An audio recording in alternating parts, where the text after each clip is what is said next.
Echoing among the Blue Ridge Mountains were the cries of newborn babies that disappeared into the night, the screams of children nearly drowned out by the sound of crickets. A girl hidden and waiting to be found, terrified and confused. The fireflies sparkling in the woods, bringing light to darkened places. The bulk of Jesse's memories were of growing up in the farm country of the Blue Ridge Mountains in North Carolina. The farm folks stayed pretty much outside of town except for visits to the feed store, causing random tractors to travel down Main Street. There were beatings and abuses, manipulation and terror, carried out in spaces breathtaking in their beauty. There were 27 Baptist churches, 3 non denominational churches, and 1 Catholic church. There were annual Ku Klux Klan rallies on the street where they would walk right by all the black families who came out to watch and the white folks who came out for moral support. Whether of the black families or the white, no one knew for sure. Black people did not marry white people in a civilized society, and so were rarely seen socializing. There was a young woman who was pregnant with a black man's baby, so her parents disowned her. Jesse's family was accused of killing the child and burying it on their property. There was the Berkeley House bed and breakfast toward the end of town, with gold-plated silverware and hardwood floors, rumored to be the local sex worker house. There was a mansion up on a hill that overlooked the other humble houses in the town. In the local cemetery, there was Will Be Jolly carved into the graves used by bootleggers back in the 20s. Everyone had some form of thick southern drawl, though the length of the awe would extend the further south you went. There was a tiny baseball field and a tinier fire department. There was an old lady in the foothills that let the family raid her garden during the summer, and in exchange, Jessie's family helped her husband bring in the hay for their animals every year. There was a black snake in the attic. The door opened inside the closet next to Jessie's bed. She would find his shed skins left behind in the summer months, measuring close to 7 feet in length. There was a creek with crawdads and a moss-covered bridge. There were mulberry and pecan trees that filled her and her siblings' aching bellies as the weather turned. There were hot summer days and freezing cold winters. There were dogs that were best friends, cats that kept her warm at night, and a cow that committed suicide. There was red clay instead of dirt, hayfields instead of grass, and a favorite swimming hole, Lenny's Mill, the local grain mill on a glacier-fed creek where you could take a dip if you were brave enough to challenge the frigid waters.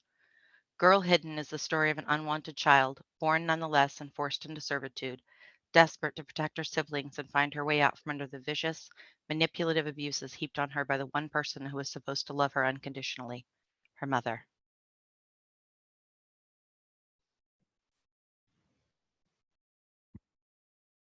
Jesse Renee Gibbs. Wow. I so I'm gonna start out by saying, excuse me.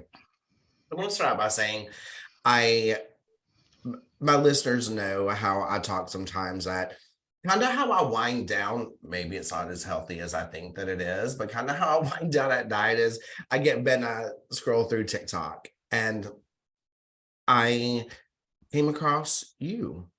And immediately I've got to get this girl on my show. I've got to talk to her. I've got to get her to notice me. What can I do? And God love you. I sent you a message, and within no time you responded, and you're like, "Yeah, let's do a Zoom. Let's talk. Let's meet." And I was so honored and to have you here today. So last week I received your book, and I can't put it down. Like, it is so good. And I want to thank you first for turning something so horrific into something so beautiful as part of your cleansing, as part of your recovery, and letting these strangers into this part of your life. That is a huge thing. And thank you for that. Thank you. Thank you back. And thank you for having me. This is really cool. I'm so honored. Yeah, me too. We have so much to talk about. Like when you were doing your intro, I was like, did we only schedule 1 hour? Are we sure we didn't talk her into doing 30? So because we have so much to talk about. So because I like to start out with something kind of positive, let's talk about TikTok. Okay. When did you get started on TikTok and decide, you know what? Like, I feel comfortable enough to put my life out there and see what happens. Honestly, being on TikTok has probably been one of the scariest things that I've done because you get responses in real time. So then there's a lot of trolls out there, and there's a lot of things in this book that could be trolled. And so it was really a little bit nerve-wracking to get on there and actually to have my face on there. Like, I will edit video from now until Tuesday and be totally fine with it. But actually putting my face out there and telling my story and telling some of the things that I've gone through and the ways that I've survived, even just little things like taking care of yourself, coming from a narcissistic family, coming from abuse, and taking time for self care is just it's really challenging, but it's also really healing. Like, the responses that I've gotten so far have been mostly positive. I've only had to block one person, which is saying something. And I've gotten a lot of really amazing responses and even some things that have like woken me up and made me go, okay, wait a minute, I have to stop and like re-examine my past and my childhood and put that particular thing back into perspective. So even through even after all of this therapy and through doing TikTok, I'm still learning things and growing and healing. It's just a little bit every day. Yeah. I I've tried to do a couple of TikTok videos. I'm not good at it. I and I know it takes a lot of trial and error, and I've just simply not found my way yet, which is fine. But like I've been watching you, and I I just love your content. Thank you. Because these are things that people shy away from. These are things that people don't want to say, or definitely don't want to say, but don't even want to hear because it can be triggering. And there are going to be people out there that say ugly things. I've gotten a few from just having a show, period. Yeah. And and it took me a little bit of time to realize that I probably hit a nerve in them that they're not ready to accept yet. And that ugliness toward me is them building that wall. And so I don't fight back with ugliness. I send them love. I send them off my platform because it's not healthy for me either. But Mhm. I simply cannot hate myself because someone else is projecting their hate for themselves onto me. Yeah. And then there's a lot of things like you'll get people that'll say things and you kind of have to take a step back and go, gosh, I remember when I used to think that way. And I'm not that person anymore. And once you know something, like one of my, there was a TikTok I came across, and the lady was talking about knowing something now versus knowing something then. And so she was talking about the happy birthday song. And she's like, if you clap out the happy birthday song and nobody knows what you're doing, it doesn't make any sense. Nobody gets it. But as soon as you say, this is the happy birthday song, they can hear it. And Mhm. once you know it, you know it. And when you know it and you go to the next person and you're like, wait, look, and they go, "What are you doing?" And you're like, "No, no, no, it's a song. Listen." And nothing. And you're just sitting there going, "How do you not get this? How do you Oh, right, I didn't know it either. Oh, mm." So I try to have grace for people as well, because you never know what part of their growth cycle they're in and where they are in life. And so having the opportunity to grow myself um, helps me to have a little more grace for people who aren't quite in the same place that I am, because I know that what I know today is 10 years from now I'm going to look back and go, oh my God, what was I thinking? Why did I say the thing? Yeah, So there's a little bit of that too. yeah, absolutely. I I saw one of your you do lives, and I saw one of your lives a few days ago, and of course I got on and was like, oh my god, I've got the book, like I love it. And like you did the little hand heart, which I think is so adorable because I always do the hand heart Oh like that. yes. That's kind of what I'm known for. So when I seen you do that, I was like, oh my god, we're best friends. Oh, yeah, absolutely. Besties till we die. And I started my vacation today, so I planned on staying home, but I'm always willing to travel to come see you. So, I'm telling you, Seattle's a great place to visit. so I just really enjoy you, and I cannot wait for my listeners to hear about your journey. So where would you feel comfortable starting to tell us what inspired the book, and the trials and tribulations that you've had through your life that has made you who you are today? So I started writing the book kind of as a form of therapy, just trying to get it down on paper. So I lost my memory when I was 7 because of the kidnapping, and I will explain that a little bit more. But I lost my memory, and then I didn't start getting it back until I was in high school.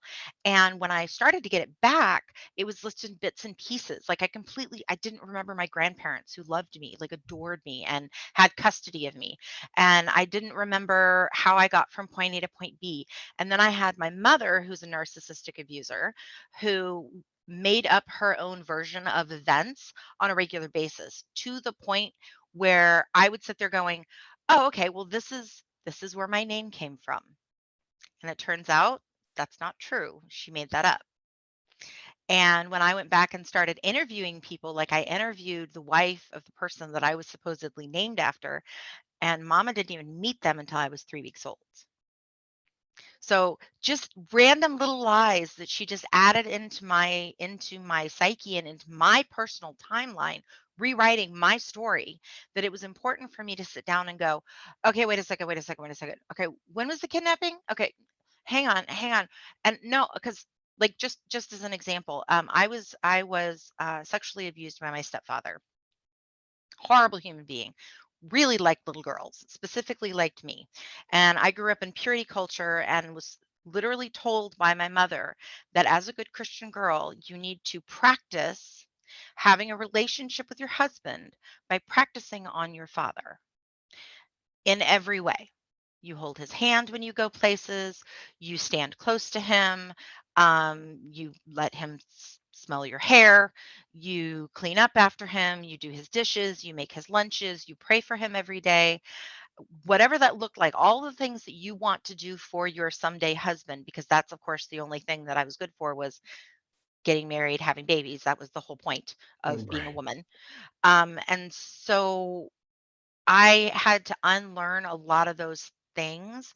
And like looking back, I was like, "Oh, no, I was only abused for, like, 3 weeks." Like, it wasn't that long. It wasn't that big of a deal.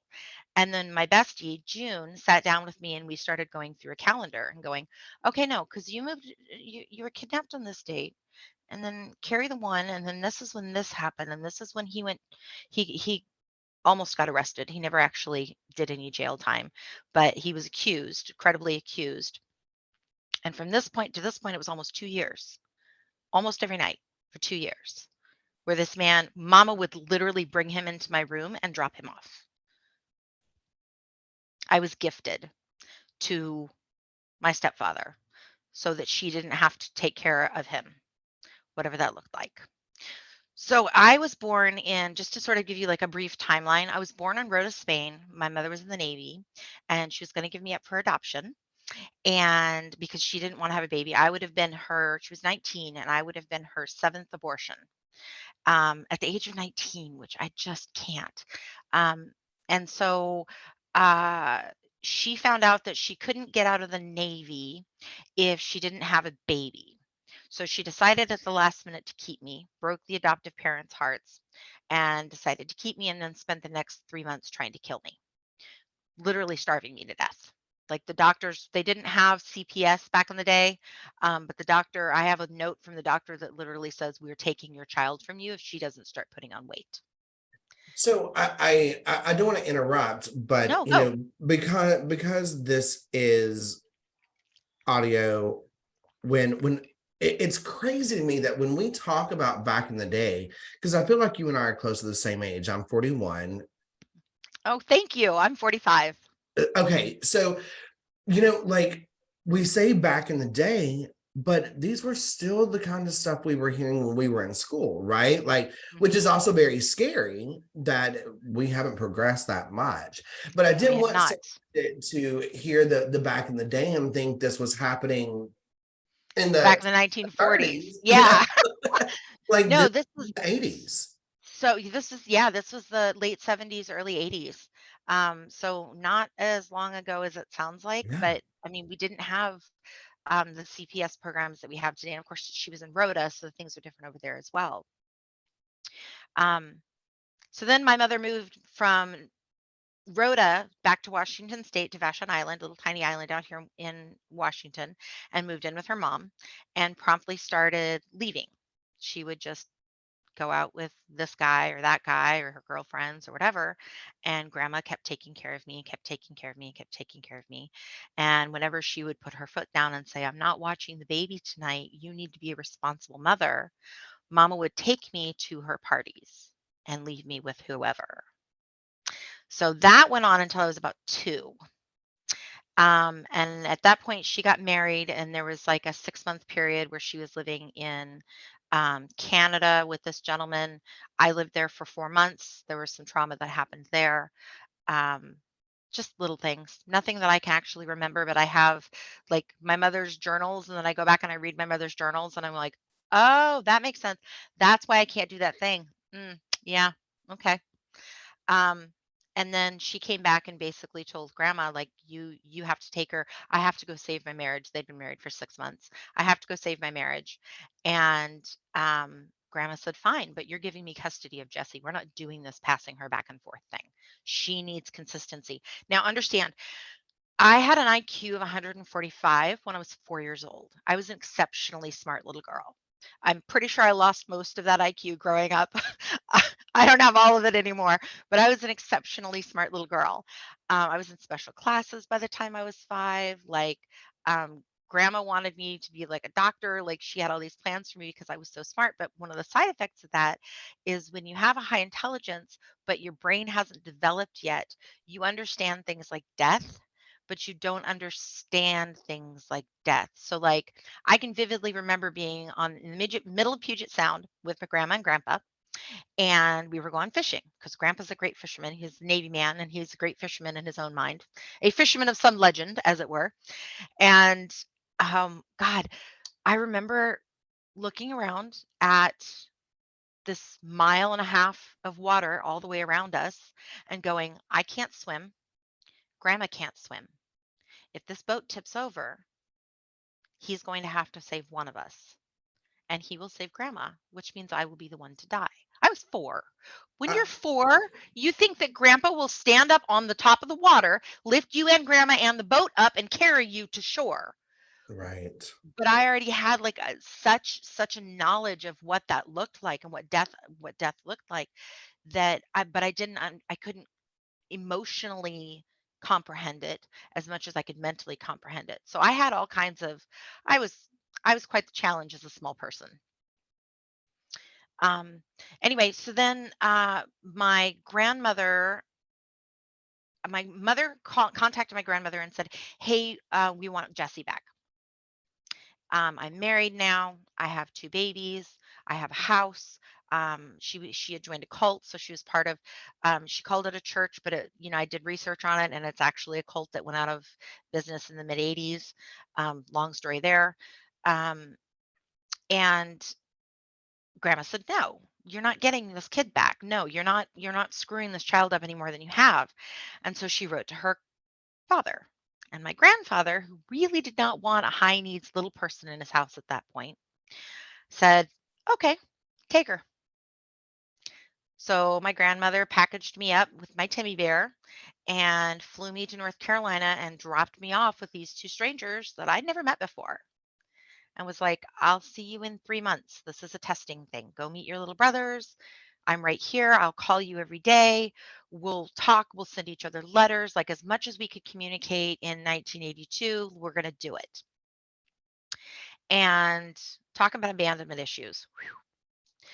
And so I went home with my narcissistic mother and my stepfather, who started taking advantage of me fairly shortly afterwards. Um, I got to meet my 2 little brothers, which was really cool. They were amazing. And mama shut off the phone and started sending grandma's letters back to her. And she would read any letters that I wrote to grandma and then rip them up if they weren't proper.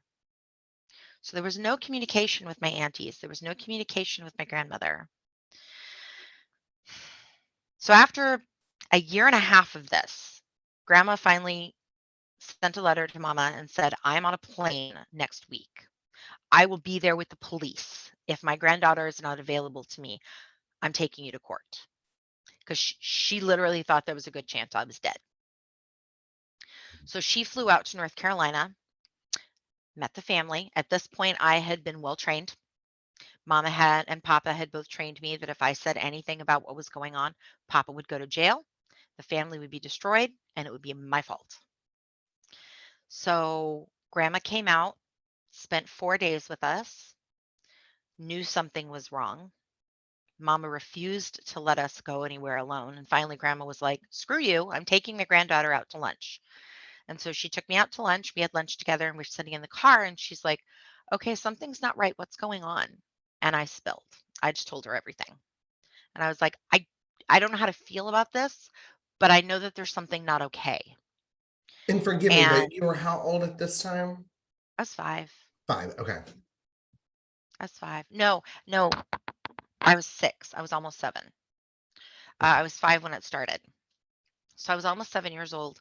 And my grandmother, the look on her face, boy, she's a teeny tiny little redhead. And my grandfather, the Navy man, always said that he's only seen her mad twice in his entire life. And he goes, one of those times was at me, and I don't ever want to see that again. So I'm pretty sure this was the other time. She was pissed. So we made a plan that day because we didn't want to let Mama, who's dangerous and violent, or Papa, who's a staff sergeant in the Marine Corps at 6'4" and also violent, know that I was going home with grandma. So she took me to school on her last day there to drop me off. She was paying for a private Christian school so that I would continue to be educated because mama was insisting that she wanted to homeschool. And grandma was like, my grandchild's too smart for that. No, Was she that needs part to of be. the cult that your mother was involved in, was the homeschooling? It's part of her own personal cult as far as Okay, that goes. It's a way to control what it is you're learning sure. so that you're not learning more than she thinks you should. And mama used to say that girls don't need to know any more math than how to triple a batch of pancakes, Wow, interesting. right? So your little brothers were did they continue to get homeschooled and live more of like the because I guess you were living this created cult life, for lack of better words, but kind of that escape was the school your grandmother was paying for, but your brothers were Stuck at home. 24/7. Yep. Wow. Yeah, and yeah. So they have like I left home at 19. So my next brother Luke was 14 years old. I was teaching school full time at that point. So any education they were getting was from me. I taught all of the kids how to read, I taught them math, I taught them everything that I could possibly teach them. Um After I left home, school stopped completely, which means Nina, who was 2, didn't actually learn to read until she was 19 and left home. Yeah. But let me ask, and I don't mean this in a funny or even sarcastic kind of way. So she couldn't read for that long, but she probably knew how to make a batch of pancakes, didn't she? Oh yeah. Absolutely. Anything The only things we learned how to do was how to serve the family. We learned how to serve the family. Mama. Right. I mean, I was going to say, and it seems like there's a difference in the roles in serving the family. I'm sure the boys had some roles, but Mhm. so it's like, but a woman's place is the kitchen with an apron, or the bedroom when the man's ready and wants it. Exactly. And so there's still that difference in serving the family. Yes, the boys would chop wood and I would make the fire. The boys would go outside and play and I would take care of the babies. Um, the boys had responsibilities like I don't know, their responsibilities were just different, a little more fly by the seat of your pants. And mine were you milk the goats, you take care of the rabbits, you feed the chickens, you gather the eggs, you clean the house, you manage the kids, you get them to help clean the house and do their chores. Um, if it was a good day, mama was in bed and she left us pretty much to our own devices. If it was a bad day, she was not in bed, which usually meant she had the spanking spoon out and would follow us around torturing us until she was too exhausted and went back to bed. So the idea I was talking about self-care in one of my TikToks the other day. The idea of sitting down and being still when you don't feel good or just because you want to sit down, the idea of rest is so foreign to me. It doesn't even like I have to make a conscious effort to not feel like I have to be doing something. I have to be doing something. I have to be doing something because that's what I was trained. I was trained. And I had the benefit of living with my grandmother and grandfather when I was little. And grandma and grandpa loved me, and my aunties loved me and got to be a part of my life and encouraged my artistic abilities and took care of my anxiety. And I got that and I took it with me when I went to North Carolina. So like as an example, when Judah was born, he was my baby. I was 11. I was there when he was born. And absolutely world's most beautiful child. I'm sorry. I apologize to all the mothers out there. There's just never been a child more beautiful than this one. I don't know. Big blue You've not eyes. seen my little baby nephew that was just Okay. born. So I'm just kidding. I'm just kidding. And I remember the day that he was born, and we would sit on the front porch, and in the rock and swing, and we would rock back and forth, and I'd wrap him up in a blanket, and we'd watch the storm every time it rained. We'd watch the storm come over the mountains, and I would tell him about the day that he was born, and how important it was, and how grateful I was to be a part of it, and how happy I was that he was there. Mama never did anything like that. She didn't like to hug. She didn't like physical affection. She didn't nothing. There was no connection, like or no maternal connection with her children. But they got that from me. And so when I left home at 19, it was like they lost a mother. Mm. Yeah. And then of course mama did the same thing when I left home at 19 and decided to go and join an inner city commune in Chicago. Any letters that I sent got ripped to pieces, put back in an envelope, and mailed back to me. Christmas presents, boxes of Christmas presents. I'd save up my pennies and buy presents for all the kids, sent back, birthday boxes sent back. I would call, and there were some days where I could talk to the kids, and some days that I couldn't.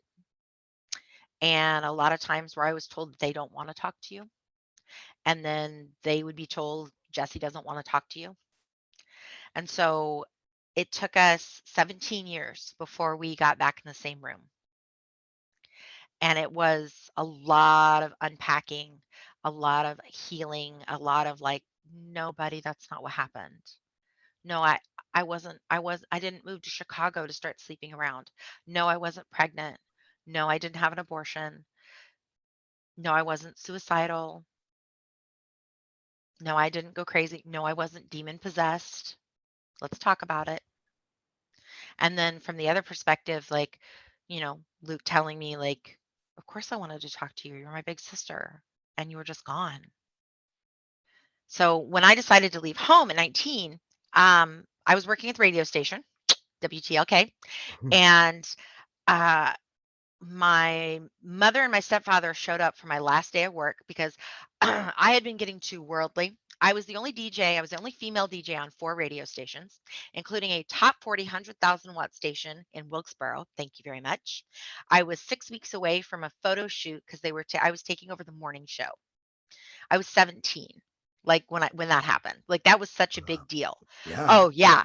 I mean, there are a lot of people in radio who make a little bit of money and a few people in radio who make a lot of money. I was gonna be one of those people, right? And mama said I was getting too worldly because I knew what the show Friends was about. And so she made me quit. You have 2 weeks to quit your job. You're going to come home and learn to make quilts. I'm not joking. I'm not making this up. You're going to come home and learn to make quilts. So a week before my 19th birthday was my last day on the radio station, and Papa had given me a spanking for having a bad attitude and getting in a fight with my brother.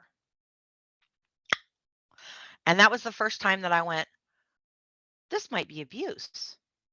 Huh, this is wrong. Of all the things that have happened, I can look at this and go, this is wrong. And so I went to the radio station the next day and I took my paycheck and I told Papa I was going to cash it and put it in the bank for him. Cashed it. before I went to work. I was going to finish out the radio station, finish out my day.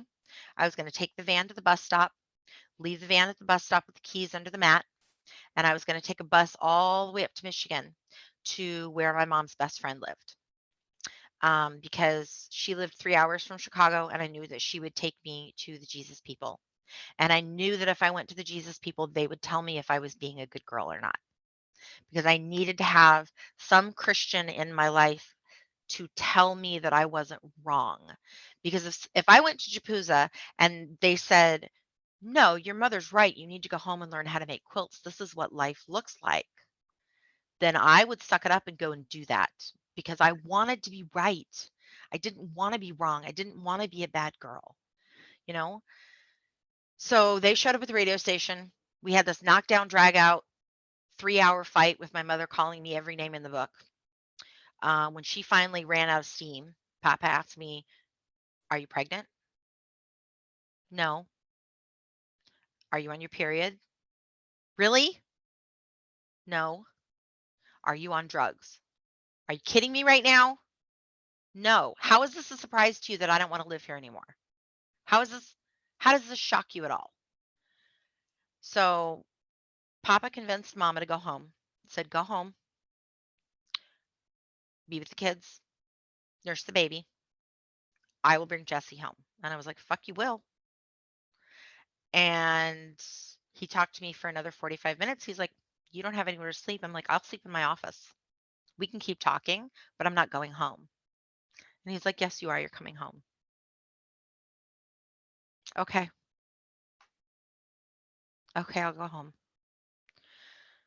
So he took me home, got to the front door, and there was a note on the door from Noah. Noah was 10. And it said, "Sissy, please don't leave. Please don't leave. We promise to be good. We love you." So my mother had a half an hour at home alone with my siblings. She had one chance to fix it. So I went in the house, hugged the boys, went upstairs, sat down on my bed, and my babyest brother Judah came in. He was 8. And he came in and sat down on my bed and started crying, put his arms around me, and he's like, "Sissy, don't you love me anymore?" Buddy. Buddy. Of course, of course I love you. "Uh, Mama said you don't love me anymore and that's why you want to leave." "Okay, that's not true." And as I'm sitting there comforting him, my little sister, who I delivered, she was 5, and she came in, Faith, came in and climbed up on my lap, put her knees on my lap right here, put her hands on my face so she could look at me. She looks at me all deep with she has these huge brown eyes, and she looks at me all deep and she goes, "Sissy, do you has demons?" "No, baby girl, I don't has demons." She's like, "I prayed to Jesus so that you wouldn't have demons, so you'd stay home with me."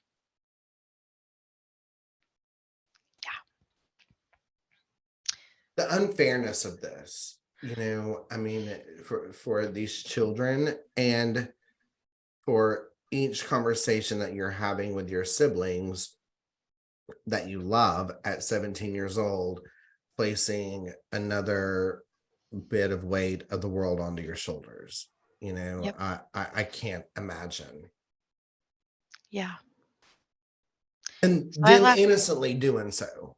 Yep. I don't mean Of that to sound course. as if they No, were, like, gosh. she set me up every step of the way. Let me tell you how this woman set me up. Okay. So we're going to fast forward for a second here. 5 years ago. 5 years ago, Judah's married. Judah's got babies. He's got a beautiful little boy, and he just had his first little girl. And he has started to get in conversation again with our stepfather. Well, his dad, my stepfather, with Robert. And he's like, "Yeah, something, something." And he's a Christian. And so forgiveness is a huge part of his healing journey. And he's like, maybe, Papa was a victim too. Yeah, sure. Right. Okay. Papa was the victim too. He was married to Mama. You know how horrible it was living with her. Okay. Yeah, and wouldn't it be great for him to be able to meet his grandkids? Like, you're gonna take my baby niece around that man? We need to talk. Because I hadn't told them in all these years, I had not told them the abuse that Robert heaped on me. I hadn't had that conversation. I was still protecting him. I protected him until well into my 30s. My counselor would talk to me about this, and we would talk about the abuse that I went through. And my response was, "You don't understand. He was abused when he was a child. You don't understand. He was in an abusive relationship. He needed me." And my counselor sitting there like clawing her eyes out, like, "Really? Look at this from a different," and it took my husband actually was the first time he goes, "Let me repeat this back to you so you can hear what it sounds like. And tell me if your best friend June said this to you, what you would say." And And I went, that changes "Oh." everything, right? Took me out of it, and all of a sudden I was like, whoa, hey, this was whoa, hey." So I sat down with Judah and I said, "Okay, I'm going to have this conversation with all of my siblings now. This is because we all talk. There's seven after me, so eight of us together. And I wanted to have that conversation with them. Like, okay, I'm, I'm not protecting him anymore. And if this breaks up any chance for them to have a relationship with their dad, screw it." So I sat down with the kids and I said, "Here's the situation. This is what happened. This is what he did. This is how he treated me." And there was silence. And Luke looked at me and went, "Mama said you would say that. Mama said that you would accuse Papa of horrible things like this and not to believe you because you're a liar."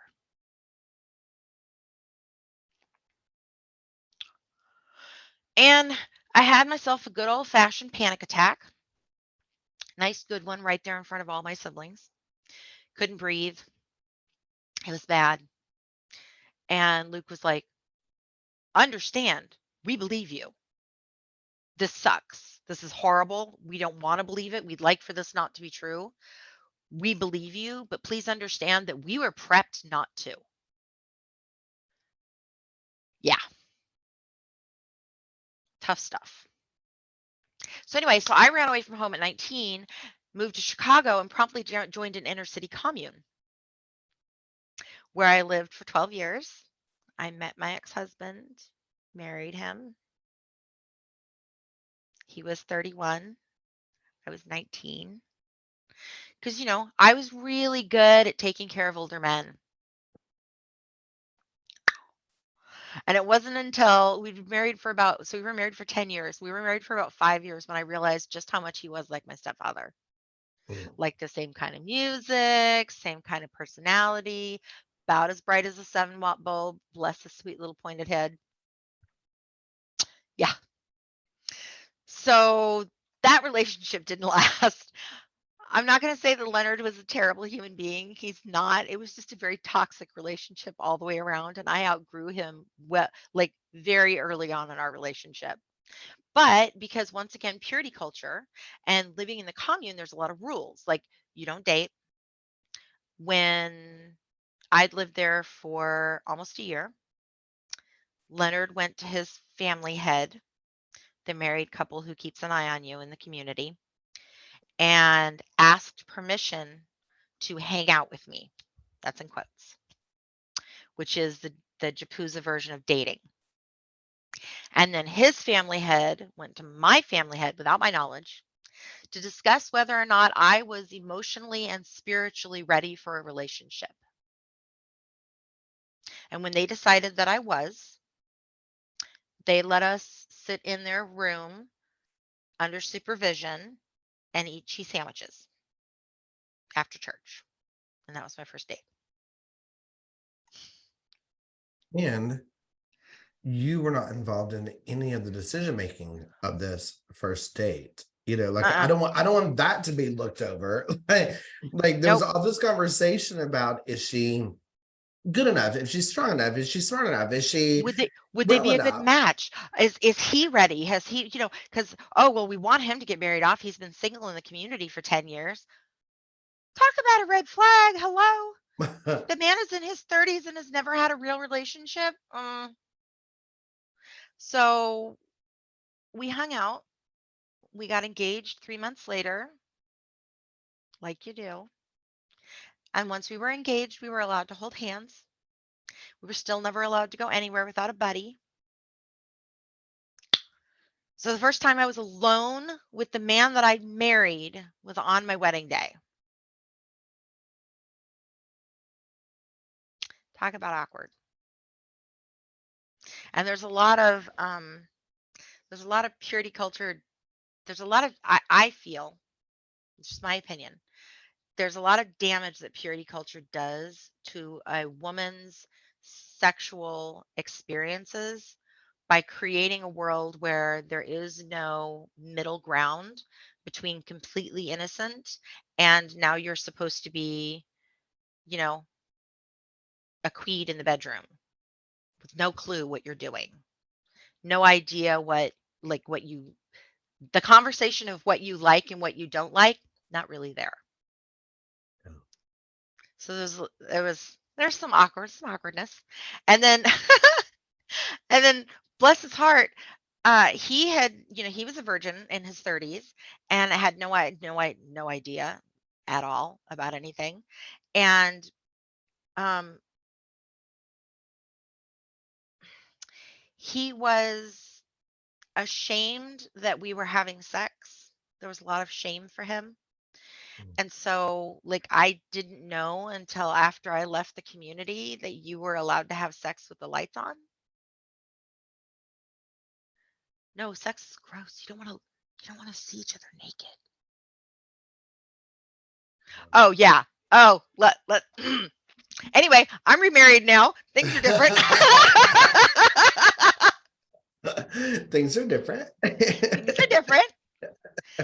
So I lived in the community for 10 years. I'm sorry, for 12 years. I was married for 10. Um, I had an affair when I lived in the community, which happens a lot at that community. There's also a lot of abuse that happens and has happened in that community.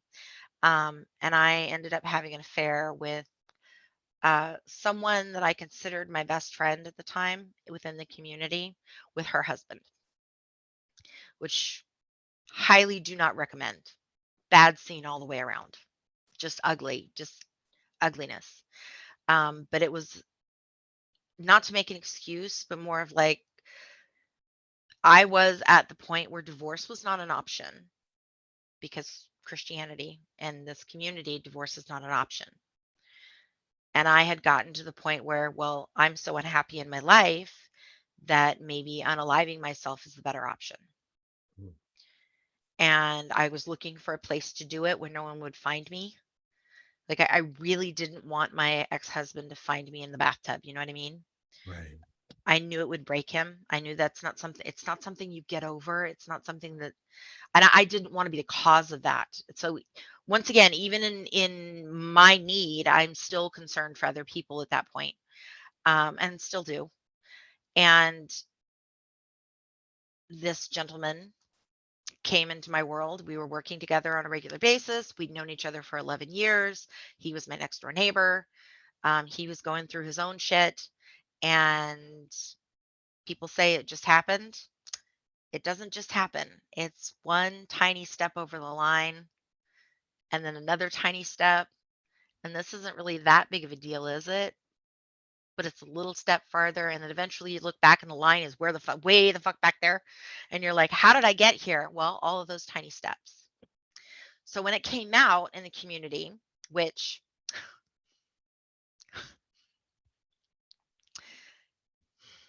the only way I can describe living at Jesus People USA is kind of what I imagine a college dorm is like. There's still a lot of high school drama. Who likes who's doing what with whom. Oh, did you hear? Lots of gossip. The gossip center is like chef's kiss, right? It's on point every step of the way. And you're doing it out of, the pure goodness of your heart because we want to pray for them. And what did she say? What did he do? Well, if I'm going to pray for him properly, I should probably know all the greasy details, Oh, of course. right?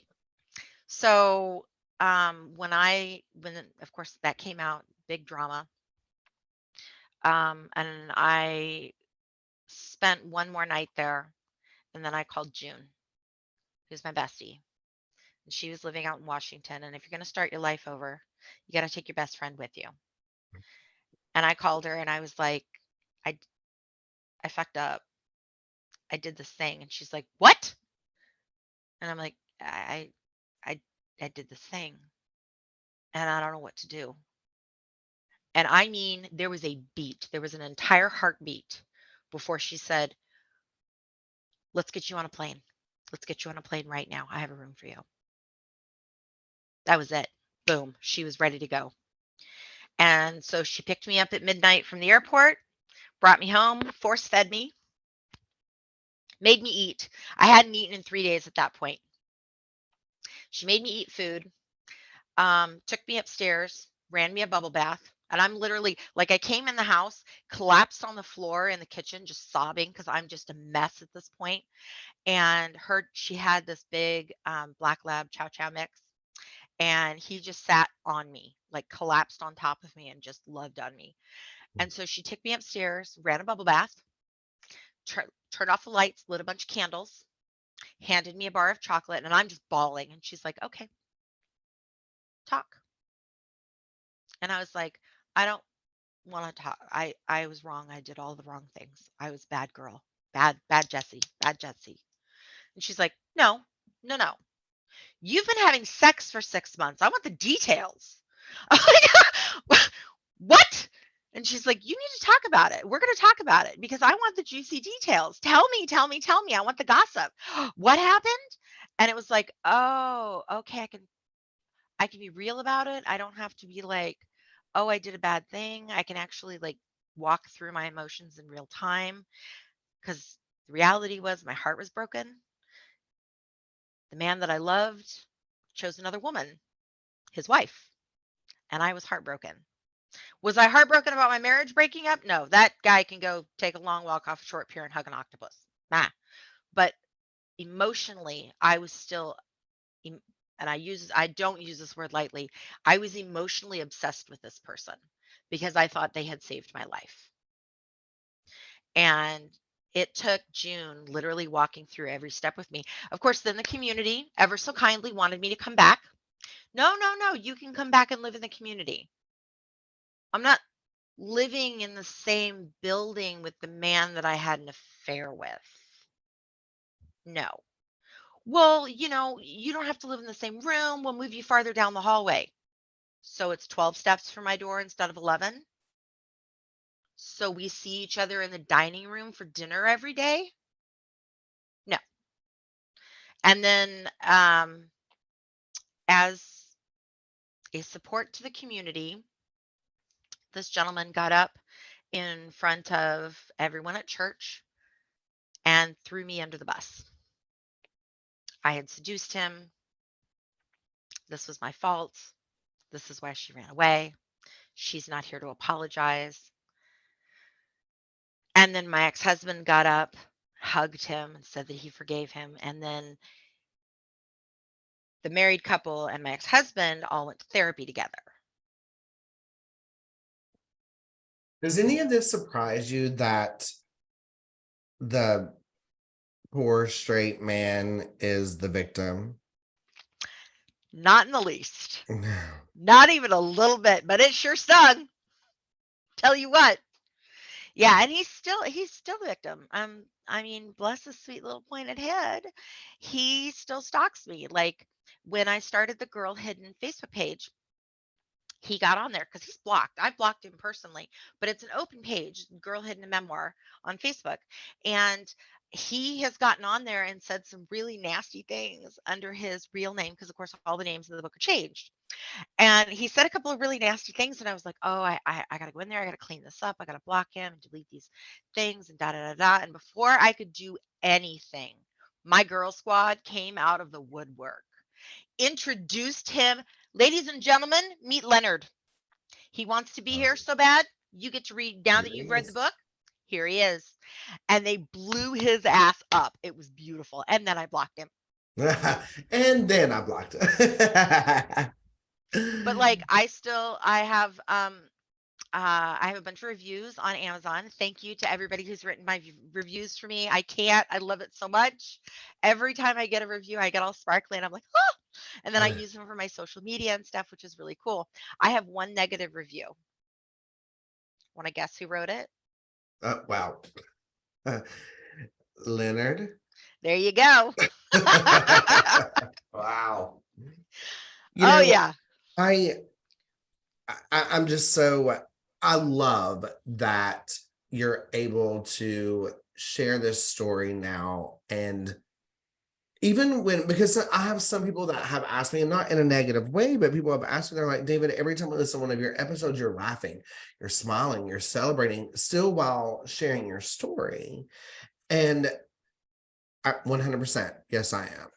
Yep. And because I get to a happy place doesn't change or minimize it, or my smiling now does not minimize my trauma, and Absolutely. and I love that you're a prime example of that there is life after trauma.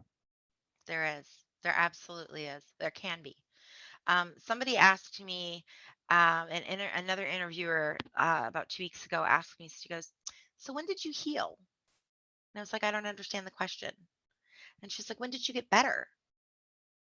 Are you kidding me right now? I I'm not better. I mean, I'm better, but I'm not fixed. I'm I gonna think live with it's this every day of my life. yeah. Yeah, I think we learn, it's kind of like what they say, like when someone you care for passes away. It's not that you stop thinking about them, it's not that you stop loving them or that you're over it. It's just you learn how to cope, Yeah. and I think that's exactly what this is. After my trauma, there's a whole new David that I had to get to know. And Yes. also that my family also had to get to know. You know what I mean? Like that I was not the only victim of this man's actions. Even my family and my friends were also. Yes. And Nothing and happens in a vacuum. yeah, yeah. And I'm in such awe with you, and I can't wait to share like all your book information. And I love, I mean, it's beside me. Like I love this book. Thank And you. I'm so glad. yeah, yeah. And I have a bit of a favor. Okay. Do you think that maybe one day you would do a TikTok live with me? Oh, I would love to. That would Oh, be so much God. fun. That would be so much fun. We'll have to plan it because my part of my 2023 goals is to get better on TikTok. And I watch you and I'm like, to be that. I want to do that. I want to have that confidence. I want to have that storytelling ability. And I admire you, and I can't thank you enough for being a part of my show. And at this point, girl, you're stuck with me. So a part of my life. Yes. I'm so glad. That's awesome. I will take you, stick you right here in my pocket. I love it. I love it. Well, then we'll definitely discuss that because I would love to start doing that. I really can't thank you enough. And I know that we probably still have so much more we could talk about, but I want people to check out your book and all your socials, follow you on TikTok and learn about you. To close us out, do you mind to tell us where we can find you, all those fun places? Absolutely. So you can go to girlhidden.com. That's the easiest. It's got a link to my TikTok. It's got a link to my Instagram. And I have a Facebook group as well. I'd love to have people come on and start conversations. It's really fun. And I share a lot of things on there that, like, I have a whole series on TikTok of stories that didn't make it into the book. The people are like, how did that not make it into the book? I'm like, look, we had 100,000 words. We had to cut it down somewhere. We couldn't keep all of them in there. So now I have all of these stories. Like I have a list of people who've contacted me and gone, oh, you have to tell the story about Ferdinand. Okay, okay, okay. Oh, you have to tell the story about when this happened. Okay, okay. So I have all these wonderful stories that I share that didn't make it into the book, that are a lot of fun. And you can also purchase the book on Amazon, Google, and Apple as well. It's available as an audiobook for people who listen to audiobooks. I listen to audiobooks. I did not record the audiobook because I talk really, really fast. And you have to be very precise when you listen to an audiobook. And it has to be this is vocal coaching and all this. And I was like, nope, not doing it. It's But everything I'm not. Yeah. this exactly. This is I'm gonna have to become a whole different person to make this happen. So, but the lady who did the recording for the audiobook is absolutely incredible. She does all of the little voices. She gets the little southern accents. They're so sweet. And I'll tell you honestly, when she did Papa's voice, I literally had to pause the book and go walk outside. I was like, oh, need a break. Wow. Need a break. It's too much. Wow. So yeah, she's incredible. So even if you read the book, listen to the audiobook. It's a lot of fun. And yeah, that's where you can find me. And I'd love for you guys to come and read my book and then tell me what you think about it. I love reviews. They make my heart so happy. Yeah, we will. And one thing I can say about uh, my followers and listeners and the platform I've been like, everyone's just so supportive and so amazing. If you ask them to do something, they'll do it. So, Oh, I love it. so Woo! be ready. Be ready.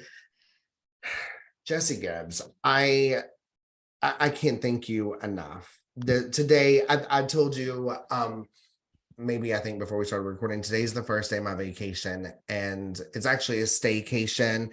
I've got some things around the house I've neglected between working and being so committed and dedicated to trying to make podcasting my life. Yeah. And so I've got a couple of trips planned later into the year. And so I was like, I kind of just want to be at home. Nice. And today was my first day. And I was like, no better way to start my vacation day than with my new friend Jesse. So thank you for that. I love it. And thank you so much for having me on. I really am. I can't tell you. I'm so honored. And after hearing your story, like I'm just big hearts everywhere. Like, thank you so much for having me be a part of this. And we will do a TikTok live soon. Yes, yes. I will email you all that. At this point, I'm going to email you my phone number and you can just text me or call. Deal.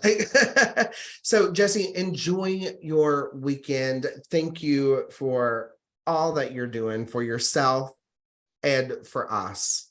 We love you. Love you too. Thank you so much. All right. Let's see. I'll hit end.